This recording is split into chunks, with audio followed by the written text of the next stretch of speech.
वो कोई ने मेरे को मैसेज करा था कि ऑनलाइन आप जो है वीडियो डालिए।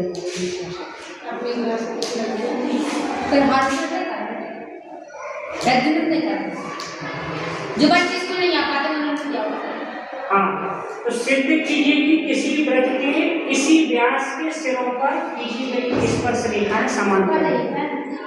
किसी व्रत की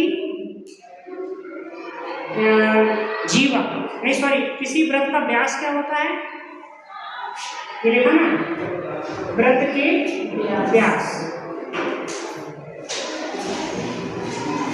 ये आपका व्रत हो गया और इसका एक ये मैंने बना दिया इसका व्यास। केंद्र O है इस व्रत का और व्यास इसका A और B।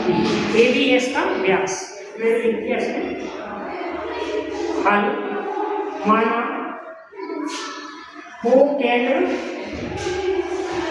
वाले किसी व्रत का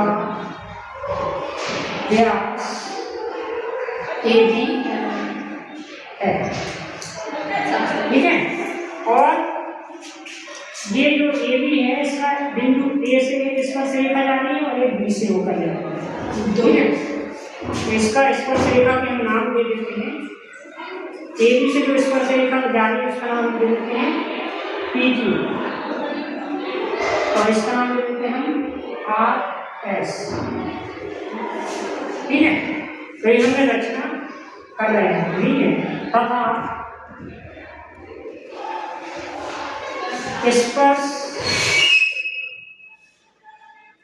तथा व्यास AB के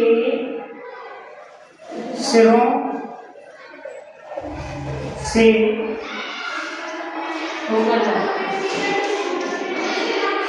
खींची गई स्पर्श रेखा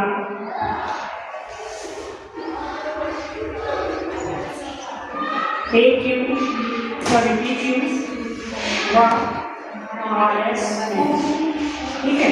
हमें सिद्ध करना है कि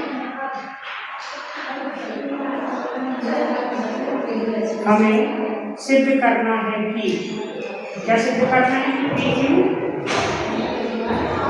समांतर RS, ठीक है। कोई रचना करने की जरूरत नहीं है, इसमें डायरेक्ट उत्पत्ति करेंगे। हमें पता है, क्या पता है कि अगर रेखाएं दो समांतर होंगी तो समांतर रेखाओं के तो अगर कोई तिर्यकछेदी रेखा प्रतिच्छेद करती है तो उसके संगत कोण जो बनते हैं एकांतर कोण संगत कोण बनते हैं जो एकांतर कोण बनते हैं वो दोनों, इसको समझ लीजिए।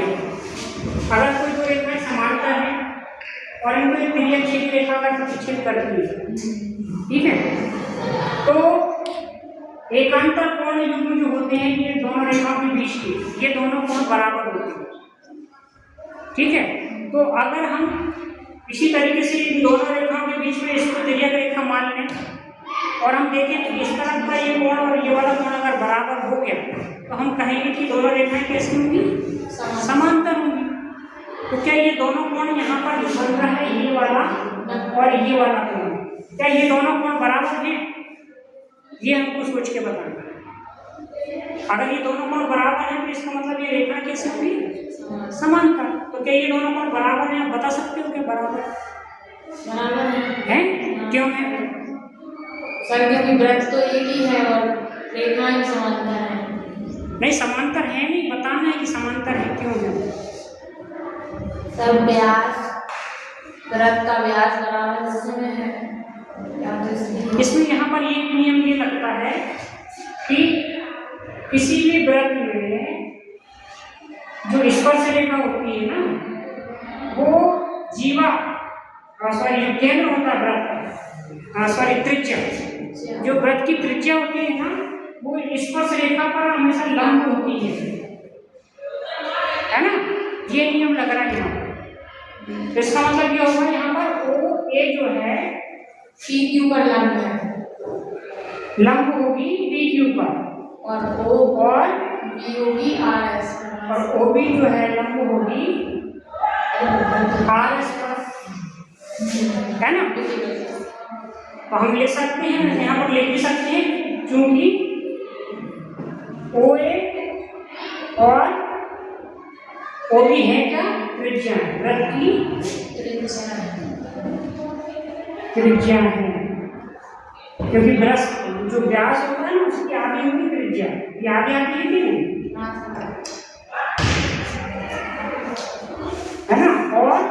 और भी लिख सकते हैं कि वृत्त की जो त्रिज्या होती है वो स्पर्श रेखा पर लंब होती है। जैसे लंब होती है तो इससे क्या होगा, जो कोण बन रहा है आपका यहाँ पर, इसको हम बोलेंगे कोण ओ ए क्यू, तथा ओ ए बी इधर जो बन रहा है उसका नाम कोण ओ बी आर, समकोण होंगे या 90 डिग्री के होंगे, लंब में समकोण होंगे, है ना। और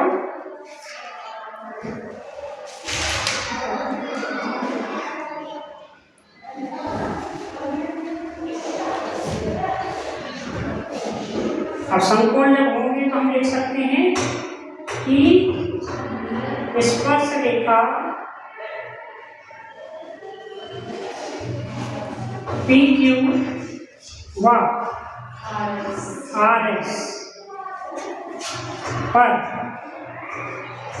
है ना, तिर्यक रेखा, इसको हम क्या बोल रहे हैं, व्यास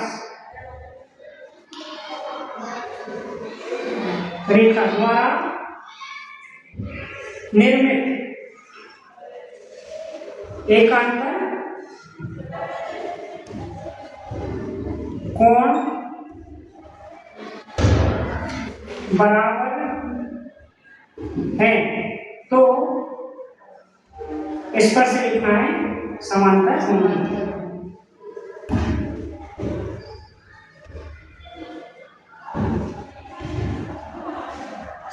होंगी। है ना, अतः पी क्यू समांतर आर एस, ये इस तरीके से इसको सॉल्व करें।